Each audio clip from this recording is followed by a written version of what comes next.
Okay, so here's a new video. I've been doing all kinds of videos on spin forces and counter spin forces, and I happen to just kind of be looking on the internet, looking up the term torque, and that led me to the term force. And then I saw Newton's equation, and then I realized, wait a minute, man, this Newton dude was, I knew his stuff was, mistaken, but I'm going to show exactly precisely how and why it's mistaken, and right in line with my previous videos on this notion of a need for spin force calculations. I'm going to start with the first formula that you need to understand in physics that's more fundamental than anything Einstein said or Mr. Newton said. They were both wrong, and Ninpo Warrior G is here to correct them. So anyway, so what this is called is from F equals MA to F equals SA divided by CSA. That's a lot of letters. Sorry, that's life. You know, if you can write it better terminology, better terms, fine, as long as you can retain the key essential principles.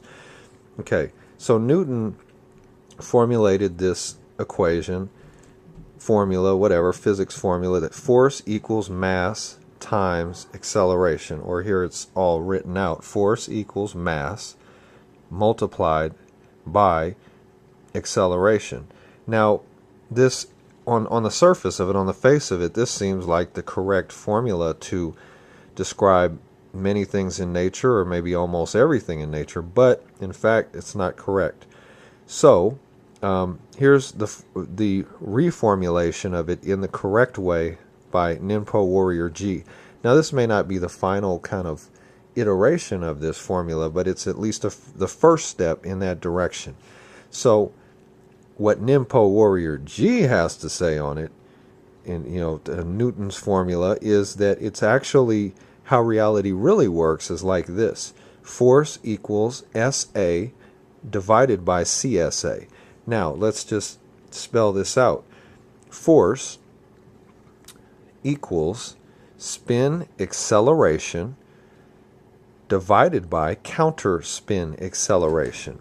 So, force equals spin acceleration divided by counter spin acceleration. So what this means is that when you're measuring and mapping a force, you're not looking for any imaginary mass in an object. All you're looking for is spin accelerations divided by counter spin accelerations, period. That's all you're looking for, because that's all that's there.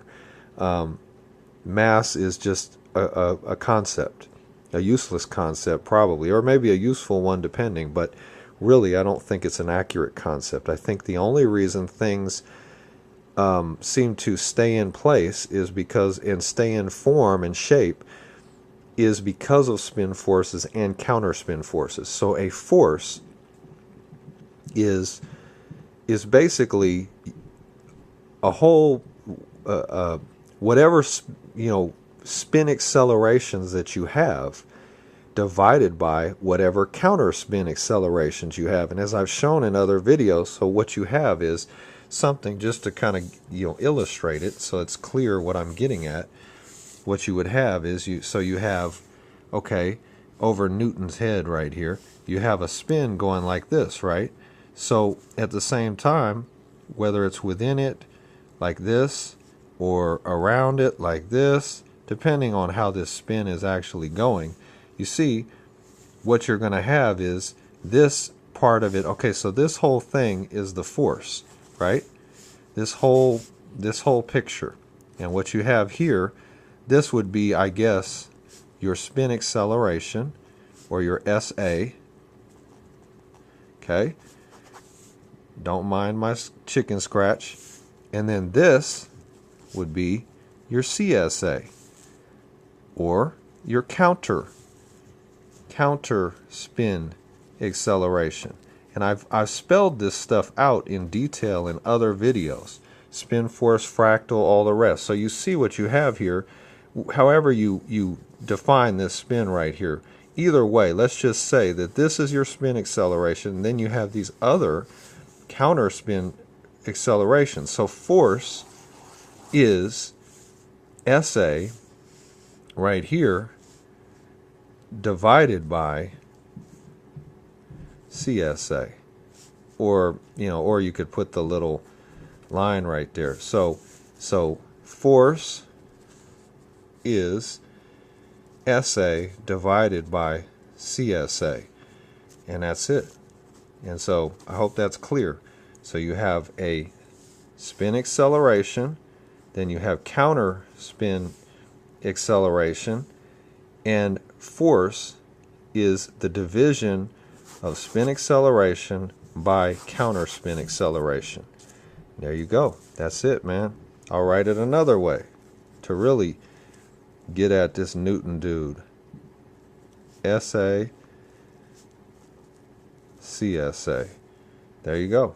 So, one more thing I want to say before this video is complete is, this is the real dope right here. Einstein ain't got nothing on me.